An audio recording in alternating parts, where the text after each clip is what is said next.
Todo, hasta luego. Y nosotros hablamos ahora también, durante los próximos minutos, con Lorenzo Ramírez, que creo que está también al otro lado del periodista económico. Lorenzo, ¿qué tal? Muy buenos días. ¿Qué tal? Buenos días. ¿Cómo estás? Pues es que está cayendo una buena, no sé por dónde quiere empezar. Yo sé que algunos de los temas parecen repetidos, que si la guerra en Ucrania, que si, pero no por repetidos dejan de parecer interesantes. 2.000 millones más una batería de misiles Patriot va a poner Estados Unidos. Ya hemos visto aquí que los de los misiles Patriot en realidad son unos que ni siquiera usa Estados Unidos. O sea, que no es que tampoco le esté dando caviar a los ucranianos. Y que el año que viene, eso sí, se va a gastar otros 45.000 millones. No sé, esta parte del conflicto y lo que se nos viene encima y lo que pueda afectar al crecimiento económico, especialmente en una Europa que no sabemos a qué jugamos, ¿cómo lo está viendo, Lorenzo? Bueno, es el primer viaje oficial fuera de Ucrania, que sepamos, porque hay unos rumores, yo creo que bastante intensos, de que Zelensky no ha estado siempre, ¿no?, en Ucrania. Intentó ir a la cumbre de la OTAN en Madrid, no le dejaron. Mejor por vídeo. Recordarás que ahí hubo un intento por parte de Kiev de presentarse, porque, bueno, evidentemente, pues Zelensky lo que tiene que vender es su imagen, fundamentalmente, y esa es un poco la idea, ¿no? La portada de revista Time, un personaje que estaba prácticamente denostado hace un año y que, pues, de repente se convierte, ¿no?, en la salvaguarda, ¿no?, de la democracia occidental. Al final, como bien dices, es una cuestión de dinero y armas, aunque él a lo que ha ido fundamentalmente allí es a recibir instrucciones, ¿no? No quiere la Casa Blanca que se repita bajo ningún concepto lo ocurrido con la famosa crisis de misiles polaca, si la podemos llamar así. No se puede volver a salir del guión, como sucedió en aquel momento. Ahí hubo, yo creo que ha sido el momento más tenso entre Kiev y Washington. Y básicamente pues le han leído la cartilla, ¿no? El discurso en el Congreso pues fue muy hollywoodiense, como decía el embajador de Rusia en Estados Unidos, 30 minutos incendiarios, invocando momentos históricos clave de Estados Unidos, comparando el valor de los soldados ucranianos con los de las grandes batallas de Estados Unidos. Esto les gusta mucho a algunos congresistas, aunque estaba también, el Congreso no estaba a tope, no estaba a full, no se había vendido todo el papel, podríamos decir, porque muchos republicanos se excusaron, ¿no?, con el tema de las vacaciones, y que ha sido un viaje organizado en el último momento, ¿no? Ha sido recibido como un héroe, hubo varias ovaciones por parte de la bancada demócrata, y él afirmó que Ucrania está ganando contra todo pronóstico. A mí me gustaría centrarme un poco en esto porque la guerra de la propaganda siempre ha estado ahí, pero en los próximos meses pues va a ser aún mayor. Recordemos que Putin ha estado alargando lo que ha podido el conflicto, no ha realizado bombardeos tipo Irak o tipo Kosovo, tipo Sarajevo, ¿verdad? Y lo que ha querido era llegar al invierno, como dice él, o como dicen los militares rusos, cuando el suelo se hiele. Y bueno, pues al final lo que tenemos es un contexto en el cual estos misiles Patriot de los que hablas, que se utilizaron por primera vez en Irak, no, por última vez, perdón, en Irak, Eso. son unos misiles que primero necesitan formación los soldados ucranianos para poder emplearlos. Ya esta mañana CNN decía que hasta dentro de varios meses no podrán estar operativos, con lo cual no llegarían a ese invierno y que las primeras unidades llegarán en febrero, ¿no? Al final esto es un negocio y se ha agotado el armamento, las empresas militares se frotan las manos, enviaron buena parte de ese material que tenían muy antiguo al principio del conflicto, después lo nuevo, ahora los almacenes están vacíos, es decir, tú hablas con gente de Radeon, hablas con gente de General Dynamics y te dicen, si es que no tenemos directamente ya armas que mandar, los arsenales están vacíos. En Israel hay mucha preocupación, este es un elemento que yo creo que no hemos mencionado aquí nunca y que es muy relevante. Recordarás que Israel siempre ha estado ahí moviéndose un poco en un terreno un poco pantanoso, diciendo que no enviaba armas. Muchos lo atribuían a que no quería realmente una escalada, pero es que no hay armamento. Y a Israel lo que le preocupa es que pueda haber otros conflictos. Evidentemente ellos están más acostumbrados, ¿no?, a tener que estar ahí defendiendo sus fronteras. Y es que no hay armas para todos. Esto parece una paradoja, pero es así, ¿no? Y como digo, la gente de Radeon ha confirmado que no van a tener formación esta gente, los ucranianos, hasta dentro de mucho tiempo, ¿no? Sobre el tema de los números, acabas de dar unas cifras que son las oficiales, pero que es que no cuadran. Porque mira, la primera batería de Patriot podría llegar a Ucrania en febrero. Una batería de estas cuesta más de 1.100 millones de dólares. Según el Centro de Estudios Estratégicos Internacionales de Estados Unidos, que no es un cálculo que hayamos hecho aquí nosotros. Luego necesitas 400 millones para los lanzadores, el módulo de mando y el radar. Y luego casi 700 millones para los misiles interceptores y cada misil PAC-3, que son los que se lanzan. Washington dice que para defenderse, ya veremos, ¿no?, cada misil cuesta 4 millones de dólares. Entonces, es que no salen las cuentas, básicamente. Este es el gran Bueno, negocio. Yo creo que no lo han incluido, ¿no? Quiero decir, no está en tarifa, si me permite. O sea, van 2.000 millones más los Patriots. Quiero creer yo, ¿eh? Yo creo que va más por ahí el tema. Hay un factor aquí importante y es que ya hay mucha contestación en Estados Unidos sobre el envío de dinero a Ucrania. Comentamos el último programa el martes cuando estuve con Bittner en esta intervención. Comentamos que había problemas en las auditorías, no saben realmente a dónde está yendo el dinero, a dónde están yendo las armas. Y había mucha contestación y parece que hay una cierta sensación de urgencia y, bueno, pues de obtener ciertos apoyos porque ni siquiera en la bancada demócrata están todos consigo. Hay una carta famosa que enviaron varios senadores demócratas a la Casa Blanca y que se retiró en el último momento porque amenazaba un poco el statu quo y el mensaje oficial. Vamos a ir viendo cómo se va resquebrajando también esa unidad, igual que nos está sucediendo en Europa, también sucede en Estados Unidos, ¿no? Aunque es cierto que después de las elecciones, pues las aguas están mucho más calmadas después de ese match ball que ha salvado la administración de Estados Unidos, ¿no? La Casa Blanca. Sí, eso es verdad.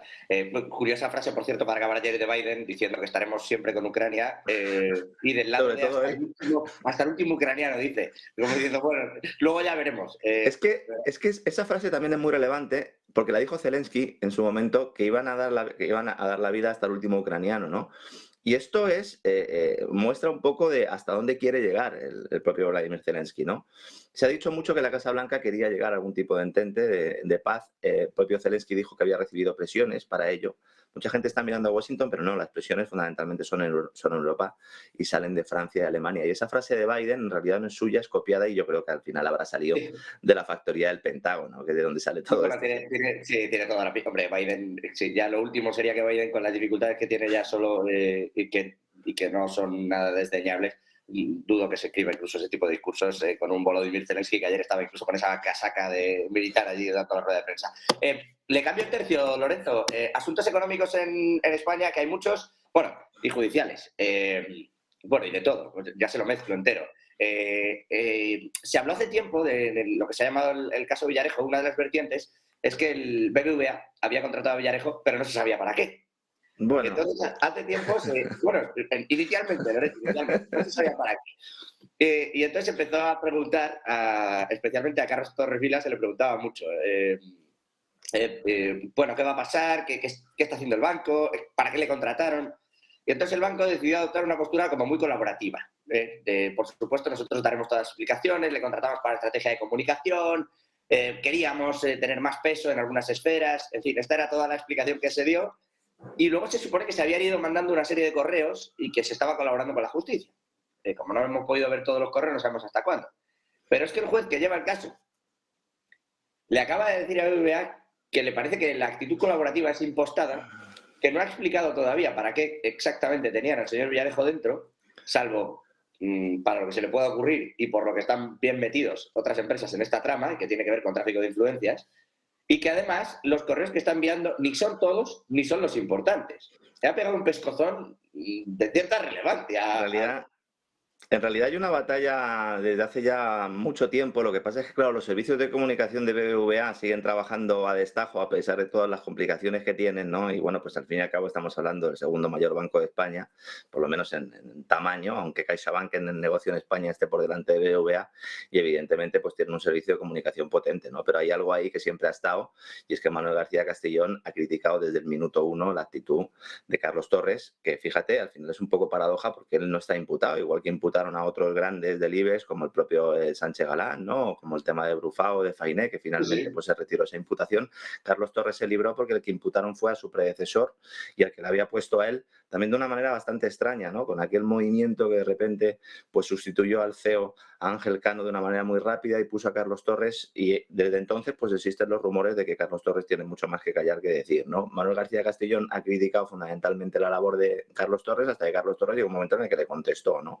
Y ha habido algunos medios que han ido reflejando esto a lo largo de los tiempos. Nadie entiende muy bien cómo se mantiene todo esto abierto cuando se da carpetazo a todo lo demás, es decir, si ya CaixaBank en el caso está enterrado, si en el caso de Repsol, que también aparecía, está enterrado, si en el caso de Iberdrola pues está enterrado, ¿por qué se sigue con el tema de BBVA? Y aquí pues hay también un problema en la cúpula de gobernanza corporativa, y es que el propio Banco Central Europeo tampoco quiere que siga Carlos Torres y sobre todo lo que no quiere es que siga Onur Genç. Entonces, es lo que decías antes, hay un cóctel aquí tan tremendo y por eso es gran noticia que ahora el juez Manuel García Castellón salga y acuerda permitir a todas las partes el acceso a documentos que la entidad pretendía reservar solo al magistrado y al fiscal, con lo cual vamos a ver una serie de información las próximas semanas que puede generar un terremoto importante, porque entre estos documentos están correos del propio presidente Carlos Torres a los empleados y un informe interno también, del cual solo se dio un resumen ejecutivo y que es muy extenso. Y aquí se precisamente lo que tú mencionabas, esa estrategia de comunicación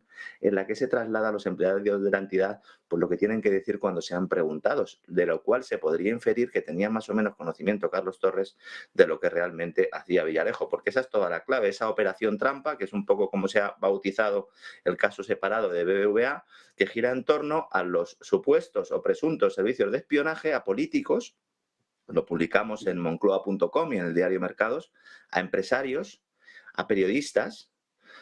Bueno, se pincharon teléfonos del Palacio de la Moncloa, con un maletín de factura israelí que no hace falta, con que te acerques un poquito con un coche, ya es suficiente, ¿no? Y hay grabaciones importantes que todos hemos escuchado, ¿no? Entonces, ¿hasta qué punto Carlos Torres sabía que esos trabajos estaban realizando? Eso es lo que hay que dirimir, sobre todo porque buena parte de esos trabajos incluían el espionaje, el chantaje a Miguel Sebastián, que no se sabe si Villarejo los hizo en motu propio o con conocimiento del banco, con aquel famoso asalto de la constructora SACIR a BBVA, ¿verdad? Que al final pues se quedó en agua de borrajas. Y se quedó en agua de borrajas porque BBVA jugó con unas armas que nadie sabía que tenía y que eso ha beneficiado al final a Carlos Torres Vila, y es verdad que incluso el expresidente ya de BBVA también se quitó de en medio de una forma extraña, no solo el CEO, en fin. Entonces, aquí BBVA lo que dice es, si quieren imputarlo, impútenlo. Pero claro, nosotros tenemos aquí un problema que es una crisis reputacional, y es una crisis reputacional y, ojo, el Banco Central Europeo ha pedido a BBVA, entre otros bancos, que aumente sus niveles de capital. Vamos a un año en el que la morosidad va a ir creciendo. Poco a poco nos van a ir diciendo los bancos, pues sí, vamos a ir elevando las provisiones. No es el momento más adecuado para estar peleado con el regulador, para estar peleado con la Fiscalía, para estar peleado con el ámbito judicial y, sobre todo, pues teniendo en cuenta que el gran hombre que tiene Carlos Torres al lado, que es Onur Genç, es el de la pasión turca, y que a lo mejor, y esto te voy a dar una exclusiva, a lo mejor no llega el próximo verano porque hay un nivel importante de presión por parte de, insisto, de los reguladores, al propio Carlos Torres, y lo ideal, a su juicio, es sacrificarlo a él para salvarse. Lo ha intentado ya, intentó poner a un hombre de su cuerda en la anterior junta, no lo consiguió, bueno, yo creo que lo va a seguir intentando. Última sobre esto y le dejo ya casi irse, Lorenzo, que le quiero. Tranquilo. Tranquilo. Vamos a enterarnos de algo. Quiero decir, de verdad va a acabar pasando, ¿no? Porque la sensación que da es que todo de pronto se forma una marejada y cuando ya tiene todo un juez para que ocurra algo, luego no ocurre. Bueno, eso es España, ¿no? Eso es quizás la definición de España, y algunos que nos están escuchando al otro lado del charco dirán, bueno, pues también sucede en Latinoamérica, también sucede en Hispanoamérica, también sucede en Estados Unidos, ¿no? Lo que pasa es que evidentemente en Estados Unidos pues hay un poder judicial que es más independiente, ¿no? Aquí hay mucha gente que se está llevando las manos a la cabeza ahora con el tema del Consejo General del Poder Judicial. En realidad la batalla la perdimos. Claro, esto ya lo perdimos de los años 80, ¿no? Ya lo decía Guerra, ¿no? Esto ya lo perdimos. ¿No? Exactamente. Esto ya lo perdimos, ¿no? Entonces, bueno, a mí lo que me gustaría destacar sobre todo esto es, si hay, que como se ha demostrado, ¿no? Hay empresas del IBEX, las grandes, ¿no? Las más importantes del IBEX, que están contratando servicios de comisarios para realizar unas labores a través de empresas de seguridad. Vamos a decir que... raras. Bueno, en realidad son labores ilegales. Lo que no se ha podido demostrar es que la cúpula de las empresas del IBEX supiera que se estaban empleando medios ilegales, pero evidentemente son medios al margen completamente de la legalidad y además utilizando medios policiales, que es en realidad por lo que se está juzgando a Villarejo, no tanto por lo que ha hecho, sino por haberlo hecho como un policía y no como un detective, ¿no? Yo esto lo he llamado la cloaca, la gran cloaca del IBEX. Hemos perdido una oportunidad muy buena para hacer una catarsis, tanto que se habla de buen gobierno corporativo. Realmente lo que han demostrado es que tienen mucho más que esconder que señalar. Yo coincido contigo en que al final no va a llegar la sangre al río y al final aprovecharán otros para ponerse en puestos de responsabilidad y seguir con la maquinaria, porque aquí pocas responsabilidades se van a dirimir, entre otras cosas porque el propio Villarejo todavía tiene mucha información que no ha sacado en relación con grandes momentos históricos de España, ¿no? No solo el 11M, sino otros muchos más. Y al final, si tú has estado pinchando teléfonos de miembros del gobierno durante mucho tiempo, pues tienes información a buen recaudo, sí, como es evidente, ¿no? Ya solo le falta hacer un especial con nosotros. Lorenzo Ramírez, periodista económico. La justicia es igual para todos, pero para unos más que para otros. Sí, como Hacienda también. Exactamente. Sí, somos todos, lo que pasa es que unos más que otros. En fin, abrazo fuerte y gracias, como siempre. A vosotros, un fuerte abrazo. Y nosotros donde vamos a mirar ahora, nos toque o no, es a la lotería.